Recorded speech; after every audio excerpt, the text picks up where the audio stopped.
പ്രതിപക്ഷ ഉപനേതാവ് പദവി സംബന്ധിച്ച ചോദ്യത്തോട് സ്വരം കടുപ്പിച്ച് മറുപടി നൽകിയിരിക്കുകയാണ് പ്രതിപക്ഷ നേതാവ് പിണറായി വിജയൻ. ഇല്ലാത്ത ഒരു പ്രശ്നം എന്തിനാണ് ചർച്ച ചെയ്യുന്നതെന്നും കേരളത്തിന്റെ ചരിത്രത്തിൽ ഇന്ന് വരെ ഇങ്ങനെ ഒരു പ്രശ്നം ഉണ്ടായിട്ടുണ്ടോ എന്നും പ്രതിപക്ഷ നേതാവ് ചോദ്യം ഉന്നയിച്ചു. ആര് വിട്ടുവീഴ്ച ചെയ്യണം എന്നാണ് പറയുന്നതെന്നും താൻ മുൻപ് പറഞ്ഞത് തന്നെയാണ് ഇപ്പോഴത്തെയും നിലപാടെന്നും പിണറായി വ്യക്തമാക്കി. CPI സംസ്ഥാന സെക്രട്ടറി ബിനോയ് വിശ്വവുമായി ഇനിയും കാണുമെന്നും തമ്മിൽ കാണുന്നതിന് മറ്റു പ്രശ്നങ്ങളൊന്നുമില്ലെന്നും പിണറായി വിജയൻ വ്യക്തമാക്കിയിട്ടുണ്ട്. പ്രതിപക്ഷ ഉപനേതാവ് പദവിയിൽ CPIക്ക് വാശിയില്ലെന്നാണ് ബിനോയ് വിശ്വം വെള്ളിയാഴ്ച വ്യക്തമാക്കിയിരുന്നത്. എന്നാൽ LDFനകത്ത് വോട്ടെടുപ്പിൽ തീരുമാനങ്ങൾ എടുക്കാൻ ശ്രമിക്കുന്നത് ആരോഗ്യകരമല്ല എന്നും ബിനോയ് വിശ്വം അഭിപ്രായം ഉന്നയിച്ചു. നിലപാട് പറഞ്ഞതുകൊണ്ട് ഘടകകക്ഷികൾ ശത്രുപക്ഷത്താവില്ല എന്നും ബിനോയ് വിശ്വം തിരുവനന്തപുരത്ത് മാധ്യമ പ്രവർത്തകരോട് പ്രതികരണം അറിയിച്ചതാണ്.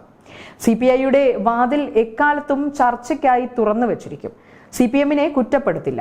ഞങ്ങളുടെ ഏറ്റവും അടുത്ത സഖ്യകക്ഷി അവരാണ്. ആ ബോധ്യം ഞങ്ങൾക്കുണ്ട്. വോട്ടെടുപ്പിലൂടെ LDFലെ പ്രശ്നങ്ങൾ തീർക്കാൻ ശ്രമിക്കുന്നത് ആരോഗ്യകരമല്ല. നിലപാട് പറയുന്നത് കൊണ്ട് മാത്രം ഞങ്ങൾ ആരെയും ശത്രുവായി കാണില്ല. രാഷ്ട്രീയ പ്രശ്നം രാഷ്ട്രീയമായി തന്നെ തീർക്കണം. ഇതായിരുന്നു ബിനോയ് വിശ്വം മറുപടിയായി നൽകിയത്. നേരത്തെ കണ്ണൂരിൽ മാധ്യമ പ്രവർത്തകരോട് സംസാരിക്കവേ പ്രതിപക്ഷ ഉപനേതാവ് പദവിയുമായി ബന്ധപ്പെട്ട വിഷയം തീർന്നു എന്നായിരുന്നു പിണറായി വിജയൻ പറഞ്ഞത്.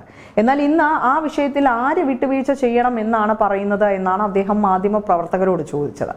പ്രതിപക്ഷ ഉപനേതാവ് സ്ഥാനത്തിൽ വിട്ടുവീഴ്ചയില്ല എന്ന് D രാജ കഴിഞ്ഞ ദിവസം പറഞ്ഞിരുന്നു. അക്കാര്യത്തെക്കുറിച്ചും സൂചിപ്പിച്ചപ്പോഴാണ് കടുത്ത സ്വരത്തിൽ പ്രതിപക്ഷ നേതാവ് മറുപടി നൽകിയത്. എന്ത് വിട്ടുവീഴ്ചയാണ് ഇതിൽ വേണ്ടത്? കേരളത്തിൽ ഏതെങ്കിലും കാലത്ത് ഇത്തരമൊരു പ്രശ്നം ഉണ്ടായിട്ടുണ്ടോ? ഇല്ലാത്ത ഒരു പ്രശ്നം ചർച്ച ചെയ്യണം എന്ന് പറഞ്ഞാൽ എന്ത് ചർച്ചയാണ് വേണ്ടത്? അദ്ദേഹം ഇത്തരത്തിലാണ് ചോദ്യങ്ങൾ ഉന്നയിച്ചത്. ബിനോയ് വിശ്വത്തെ ഇനിയും കാണുമെന്നും ചർച്ചകൾ നടത്തുമെന്നും അതിലൊന്നും പ്രശ്നമില്ല എന്നും കൂട്ടിച്ചേർക്കുകയുണ്ടായി.